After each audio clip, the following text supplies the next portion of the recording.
Justement, sur l'usage de l'IA dans les collectivités, il y a un baromètre de l'Observatoire Data Publica qui a été publié en début d'année 2025, et qui dit qu'une collectivité sur 2 affirme avoir déjà lancé un projet en lien avec l'IA ou prévoit de le faire dans les 12 prochains mois. Donc c'est un saut considérable parce qu'en 2022, elle n'était que 1 sur 5.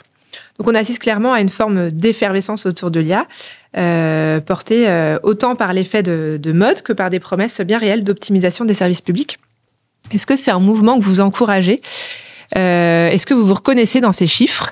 Et si oui, quel type de projet est-ce que vous menez concrètement autour de l'IA ? Quelles applications est-ce que vous voyez émerger qui sont particulièrement pertinentes pour les territoires ? En tout cas, moi, le premier cas d'usage ou sur lequel l'IA était un vrai plus, c'est sur le chatbot. C'est-à-dire qu'il y avait beaucoup en tout cas, l'assistant conversationnel sur un site internet qui va accompagner. Jusqu'à l'avènement de l'IA, on était sur des processus avec telle question, je vais répondre à telle réponse. Donc, c'était en fait finalement un fichier Excel avec toutes les questions qu'on pouvait imaginer et les réponses qu'on voulait donner. Et puis, l'assistant, il répondait comme ça. Et puis, souvent, l'assistant répondait à côté. Donc, c'était un travail colossal et pour une efficacité souvent assez limitée. D'abord, l'éditeur avec lequel on travaille sur l'assistant conversationnel, il avait quand même un taux de réussite de 50% de projets avant que l'IA arrive.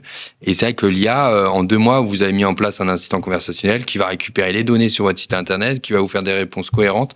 Alors peut-être que les réponses, elles seront pas... elles rentreront pas dans le détail, mais en tout cas, elles sont très générales et elles répondent en tout cas aux besoins de...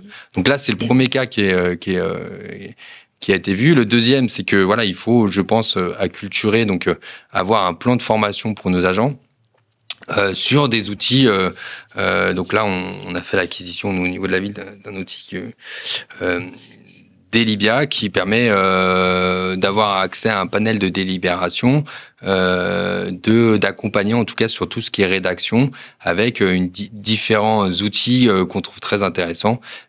Cette solution, en plus, elle a été mise en place par d'anciens agents de collectivité, donc ils comprennent les besoins des agents et donc voilà, ça va être notre choix et après aussi faire le choix il y a cette problématique aussi finalement de perte de données. On a plusieurs cas, on a entendu, vu que l'IA se nourrit des données qu'on lui met, quand vous utilisez une IA qui est sur le web, qui est ouverte à tous, les données que vous allez y mettre, elles seront également ouvertes à tout. Donc, il y a aussi cette restriction à faire au niveau des collectivités pour que nos agents utilisent tel ou tel outil et non pas divers outils du marché.